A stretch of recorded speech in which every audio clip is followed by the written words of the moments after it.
Chapitre 1. Importance de la fonction digestive. Toutes les autres fonctions du corps humain sont sous la dépendance plus ou moins immédiate de la fonction nutritive. Cette fonction a pour but, comme son nom l'indique, de nourrir, de raviver tous nos organes, c'est-à-dire d'entretenir leur force et de réparer leurs pertes. Cela dit assez combien la fonction de nutrition est importante et nécessaire. Les aliments ne sont véritablement nutritifs qu'après avoir été élaborés dans l'appareil digestif. Cet appareil se compose de plusieurs organes, la bouche et les dents pour la mastication, la langue, le pharynx et l'œsophage pour la déglutition, l'estomac et les intestins pour la digestion proprement dite, ou opération qui rend les aliments miscibles et assimilables.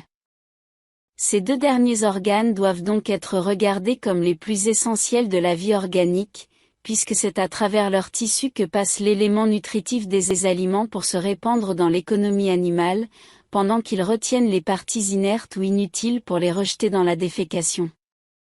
L'estomac et les intestins sont donc, à cause de leur fonction, entre les organes qui ont le plus de rapport avec tous les autres organes de notre économie. Quand ils exercent facilement leur fonction, nous éprouvons du bien-être, nous nous sentons heureux, tandis qu'une mauvaise digestion suffit pour nous prédisposer à l'impatience, et pour nous rendre tristes et même hypocondriaques. L'importance de ces organes nous fait assez voir que ce sont ceux qu'en général il importe le plus de soigner, tant en santé qu'en maladie, et c'est ce qui porte l'hygiéniste Touvenel à dire, sans de bonne digestion, vous ne pouvez espérer ni plaisir, ni bonheur dans la vie. Cependant, rien n'est plus rare que de prêter quelque attention à la marche des digestions, et cela, sans qu'on se doute des suites fâcheuses de cette négligence. Objectera-t-on que les animaux n'apportent aucun raisonnement dans leur alimentation et qu'ils ne s'en portent que mieux? Une pareille objection ne serait pas juste. Les animaux ont un instinct qui leur sert de raison, et ce qui le prouve, entre autres choses, c'est que l'homme ne reconnaît les plantes vénéneuses que quand on lui a appris à les distinguer, tandis que les animaux broutent les herbes qui sont autour, et ne touchent pas aux plantes malfaisantes.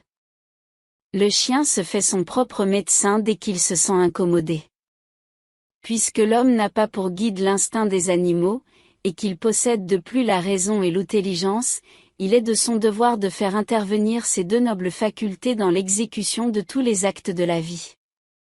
Et si l'on apportait un peu d'attention à la marche des organes digestifs, certainement le nombre des malades serait comparativement restreint, au lieu que la négligence de la fonction digestive rend les maladies bien plus nombreuses et plus persistantes. Pour nous avertir de l'état des digestions, Dieu nous a donné une indication, semblable aux indications du thermomètre pour les degrés de température, du baromètre pour la pression atmosphérique, du pendule pour mesurer le temps. Cette indication est dans l'état des évacuations alvines.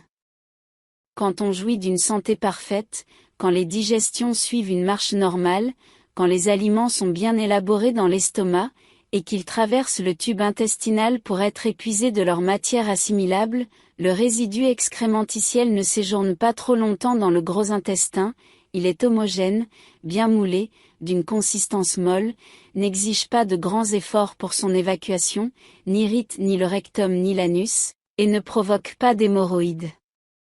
De plus, comme le dit le docteur Bezuchet, les selles dans l'état de santé et de bonne digestion doivent avoir fort peu d'odeur.